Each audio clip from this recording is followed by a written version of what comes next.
திருவாக்கும் செய்கருமும் கைகொட்டும் செஞ்சொல் பெருவாக்கும் பீடும் பெருக்கும் உருவாக்கும் ஆதலால் வானோரும் ஆணை முகத்தானை காதலால் கூப்போர்த்தம் கை. ஓம் சிவசிவ என்கிற தீவினையாளர் சிவசிவ என்றிட தீவினை மாலும் சிவசிவ என்றிட தேவரும் ஆவார் சிவசிவ என்ன சிவகதிதானே. ஆலய தீபம் சேனல் வாயிலாக உங்களை சந்திப்பதில் மகிழ்ச்சி அடைகிறேன். நான் தருமபுரி ஜோதிடர் பாலாஜி. நம்ம இந்த ஆலய தீபம் சேனலில் வந்து நிறைய விஷயங்களை வந்து பார்த்துட்ருக்கோம். ஒவ்வொரு வீடியோவிலையும் வந்து பார்த்திங்கன்னா குழந்தைங்களுடைய எதிர்காலத்திலேருந்து அந்த குழந்தைங்க படிப்பு, அவர்களுடைய வேலை, அவர்களுடைய தொழில், அவர்களுடைய திருமண வாழ்க்கை, வெளிநாடு அமைப்பு, இந்த மாதிரி வந்துட்டு எந்த மாதிரியான தொழிலை செய்யலாம், எந்த மாதிரியான தொழிலை தொடக்கூடாது, எது செஞ்சால் வந்து மிகப்பெரிய வளர்ச்சி அடைவோம், எது செஞ்சால் கர்மா பாதிக்குது, எது செஞ்சால் கர்மா நம்மளை விட்டு குறையுது அப்படின்ற ஒரு நிறைய விஷயங்களை வந்து நம்ம பார்த்துட்ருக்கோம். யாருக்கு எந்த மாதிரியான கோயிலுக்கு போகும்போது மிகப்பெரிய வளர்ச்சி அடைகிறாங்க அப்படின்ற விஷயத்தெல்லாம் நம்ம பார்த்துட்ருக்கோம். அந்த வகையில் வந்து இன்றைக்கி நம்ம பார்க்க போகிறது குழந்தைங்களுடைய படிப்பு எந்த லைனில் சூஸ் பண்ணுறது, எந்த மாதிரி லைனில் கொண்டு போனால் அவர்களுடைய கர்மா குறையும் அப்படின்ற விஷயத்தில் தான் நம்ம பார்க்க போகிறோம். நம்ம சேனலை வந்து சப்ஸ்கிரைப் பண்ணிக்கோங்க. அதே போல் நிறைய பேருக்கு இதை வந்து ஃபார்வர்ட் பண்ணுங்கள். ஒரு விஷயம். ரெண்டாவது, இப்போ என்னென்னா குழந்தைங்க அப்படின்னும் போது குழந்தைகளோட படிப்பை வந்து எப்போ சூஸ் பண்ணோம். இன்றைக்கி இங்கே எல்லாருமே என்ஜினியர் ஒரு காலகட்டத்தில் வந்து என்ஜினியர்னால் வந்து மிகப்பெரிய ஒரு படிப்பு மாதிரி, கிடைக்காத ஒரு துறை மாதிரி எல்லாருமே படிச்சுட்டு இன்றைக்கி வந்து அதுக்கே ஒரு 2 படம் வந்துச்சு, VIP 1 VIP 2ன்ட்டு. வேலையில்லா பட்டதாரி எல்லாமே வந்து என்ஜினியர்ஸ். அது வந்து நிறைய இப்போ ஃபேஸ்புக்கிலலாம் ட்ரோலெல்லாம் பார்த்தீங்கன்னா என்ஜினியர் வேலையில்லா பட்டதாரி, என்ஜினியர் படித்தேன் சும்மா சுற்றுறேன். அப்போ வந்து என்ஜினியர் எங்கன்னு கேட்டால் அந்த ஊரில் ஒருத்தர் இருக்காருன்னு சொல்லுவாங்க, அடுத்து இந்த தெருவில் ஒருத்தர், அடுத்து வந்து பார்த்திங்கன்னா இந்த தெரு ஃபுல்லாகவே இன்ஜினியர் தான், போய் யாரை வேணா கூப்பிட்டுக்கோ அப்படின்ற ஒரு சூழல் வந்துடுச்சு. அப்போது முதல்ல நம்ம ஜாதகத்தில் நம்மளுக்கு வந்து படிப்பில் எந்த டிபார்ட்மெண்ட் இருக்குது, படித்த லைனை விட்டு வேறு லைன்லாம் வேலை செய்வாங்க. இப்போ வந்து மெக்கானிக் படிச்சுட்டு போய் சாஃப்ட்வேர் கம்பெனியில் வேலை செய்கிறது. அப்போது முதல்ல நம்ம சூஸ் பண்ணும்போதே வந்து படிப்பை வந்து இந்த 10th இருந்து எப்போ ஜாதகம் பார்க்கணும் போது அந்த 10வது படிக்கும்போது குழந்தைங்களுக்கு படிப்பு சம்மந்தப்பட்டு பார்க்கணும். ரெண்டாவது +2 படிக்கும்போது பார்க்கணும். அடுத்தது +2 முடிச்சுட்டு அந்த காலேஜ் வந்து போவாங்க இல்லைங்களா, அது வந்து எந்த துறையை வந்து தேர்ந்தெடுத்தால் இவர்கள் அந்த துறையில் வேலை செய்வாங்க. இப்போ என்கிட்ட ஒரு ஜாதகம் கொடுத்தா நான் வந்து சொல்லுவேன், சார் உறுதியாக இப்போ சொல்கிறேன், இந்த குழந்தையோட அப்பா வந்து லாயரான்னு கேட்பேன். ஆமாம் சார் லாயர். அப்போ அந்த கர்மாப்படி அவர் ட்ராவல் பண்ணியிருக்காரு. அப்போ அந்த குழந்தைக்கு வந்து என்ன இருக்குதோ, இப்போ நார்மலாக வந்துட்டு ஒருத்தர் சேலம், அவர் MBBS நல்ல பொருளாதாரம், நல்ல அரிசி மண்டி வச்சு அவர் மிகப்பெரிய அளவில் கோடீஸ்வரர். பையனை வந்து நல்ல பணத்தை கொட்டி 2 கோடி ரூபாய் செலவு பண்ணி MBBS படிக்க வச்சிட்டாரு. பையன் படிச்சுட்டு எனக்கு அந்த ஊசியை பார்த்தா அலர்ஜி, அந்த மாத்திரை ஸ்மெல்லாம் எனக்கு ஒத்துக்கல, வந்து அப்பா கூட உட்காந்து அரிசி கூட நல்லா உட்காந்து காலாட்டிட்டு உட்காந்துருக்காரு. அப்போ எதுக்கு அங்கே படிச்சது, பிரயோஜனம் இல்லையே.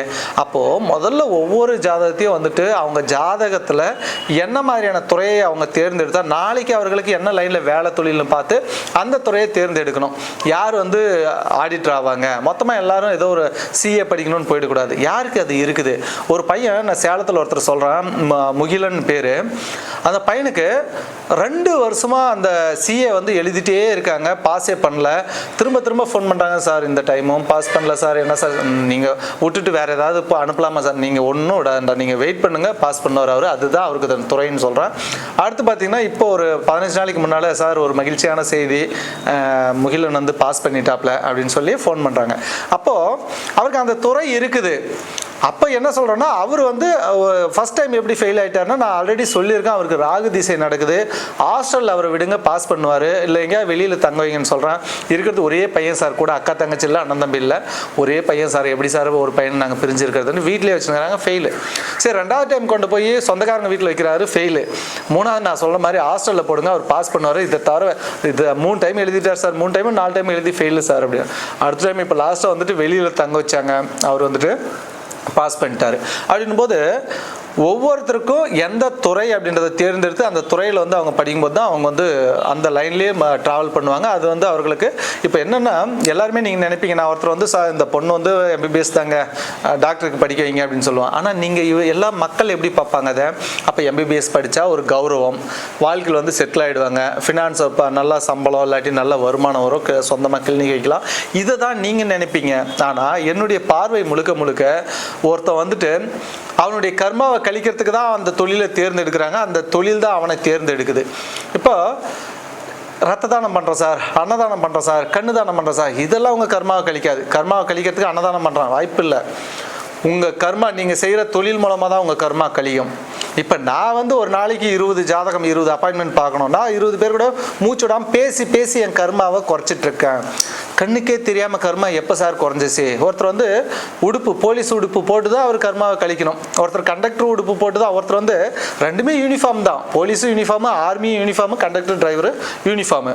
அப்போ இவர் வந்து டிரான்ஸ்போர்ட் வண்டி ஓட்டி யூனிஃபார்ம் போடணுமா இல்லை போலீஸ் ஆகணுமா அப்படின்றது வந்து முருகர் சம்மந்தப்படணும், டிரான்ஸ்போர்ட் அது வந்து ராகு சம்மந்தப்படணும், அது லாரி ஜேசிபி கிரேனா இல்லை டாடாஸ் பிக்கப்பு ஆட்டோவா, இப்படி எல்லாமே அதாவது வகை வகையாக பிரித்து நம்ம பார்க்கலாம். ஸோ அப்போது கர்மாவை கழிக்கிறது வந்து நம்ம செய்யும் தொழில் மூலமாக தான் நம்ம கர்மா கழியும். அப்போது அவர் வந்து டிராஃபிக் போலீஸ் வந்து டிராஃபிக் நின்று வெயிலில் காஞ்சி எல்லாமே வந்து டிராஃபிக்கை சீர்படுத்தி ஒழுங்குபடுத்தி தான் அவர் கர்மாவை கழிக்கிறார். அப்போது இந்த கண்ணுக்கே தெரியாத கர்மான்றீங்க, அது கழிஞ்சிச்சா இல்லையான்னு எப்போ சார் தெரியும்? நீங்கள் சொல்கிறீங்க நீங்கள் செய்கிற இந்த நீங்கள் உங்கள் ஜாதகத்தில் என்ன தொழில் இருக்கோ அதை எடுத்து செஞ்சால் தான் சக்ஸஸ் பண்ண முடியும் ஒன்று. இல்லைன்னா சொல்லுவாங்க சார் 3-4 தொழில் செஞ்சு சார் எதுவுமே கை கொடுக்கல, உங்களுக்கு இதுதான் என் தொழில் அப்படின்னு சொல்லுவாங்க. அது ஆமாம் சார், அது நினச்சினே இருக்கிறேன், ஆனால் இன்னும் அதை தொட முடியல. அப்போ அது எப்படி வந்துச்சு மைண்டுக்குள்ளே? அந்த தொழில் இருக்குது. அப்போ அடுத்தவனை பார்த்து செய்கிறது சார், அவன் பேக்கரி வச்சான், நானும் பேக்கரி வச்சேன், லாஸ் ஆகிட்டான், அவன் ஜாதத்தில் இருக்குது, அவன் லட்சமாக சம்பாதிக்கிறான். ஒருத்தர் 1 லாரி வாங்கினா சார், நீங்கள் 10 லாரி வச்சுருக்கான், அதனால் நானும் ஒரு லாரியில் ஆரம்பித்தேன், அப்படியே இழுத்து மூடிட்டேன், ஸ்டேஷனில் இருக்குது லாரி.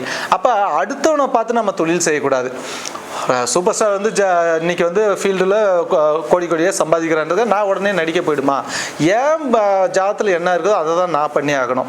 ஸோ வந்து நான் பள்ளிக்கூடம் படித்த காலகட்டத்தில் எல்லாம் வந்து பார்த்திங்கன்னா என் கூட இருந்த பசங்களாம் இப்போ கேட்பாங்க, என்ன பாலாஜி நீ வந்து எப்பவுமே ஸ்கூல் ஃபர்ஸ்ட் வருவ, நீ வந்து ஒரு ஏதாவது அரசு வேலையில் இருப்பேன்னு நினச்சேன், ஏன் நீ வந்துட்டு ஜோதிடம் பார்த்துட்ருக்க அப்படின்னாரு.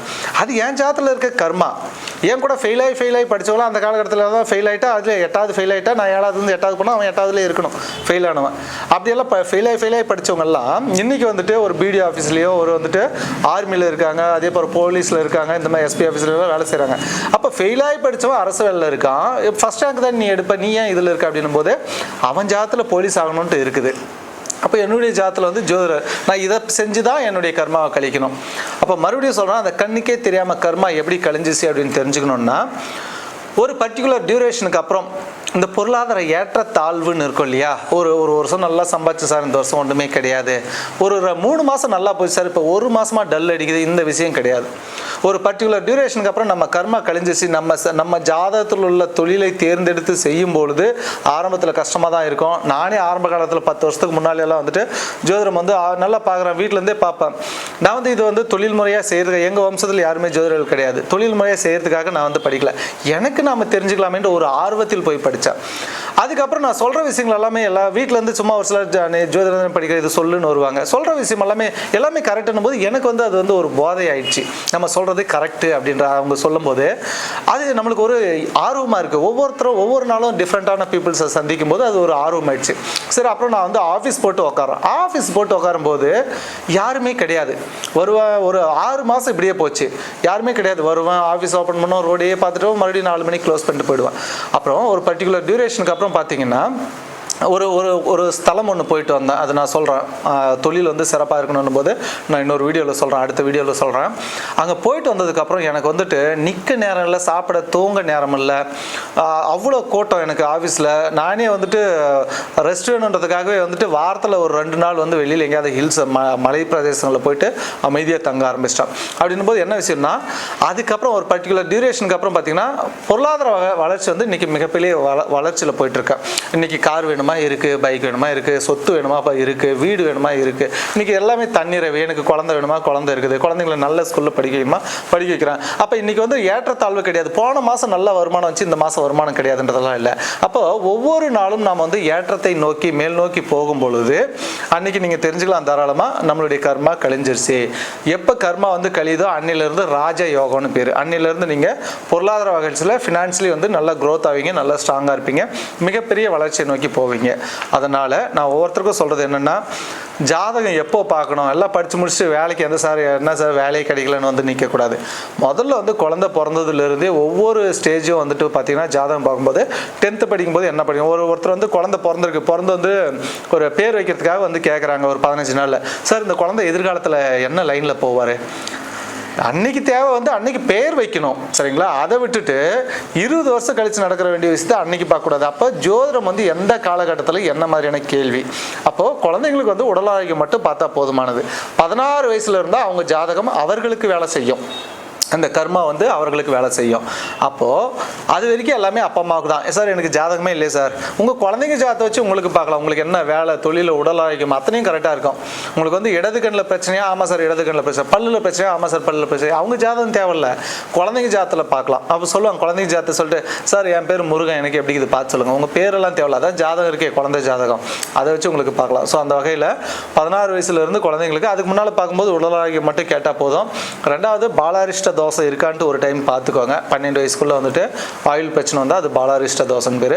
16 வயசுலேருந்து அந்த ஜாதகம் அவர்களுக்கே வேலை செய்யும். அப்போ படிப்பை தேர்ந்தெடுக்கிறதுலேருந்து வேலை தொழிலை சரியான முறையில் தேர்ந்தெடுக்கும் போது அவங்க மிகப்பெரிய வளர்ச்சி அடைவார்கள். ஸோ இந்த மாதிரி நல்ல பயனுள்ள தகவல்கள் வந்து நிறைய தெரிஞ்சுக்கிறதுக்காக நம்ம ஆலய தீபம் சேனலை சப்ஸ்கிரைப் பண்ணிக்கோங்க. நன்றி. வாழ்க வளமுடன்.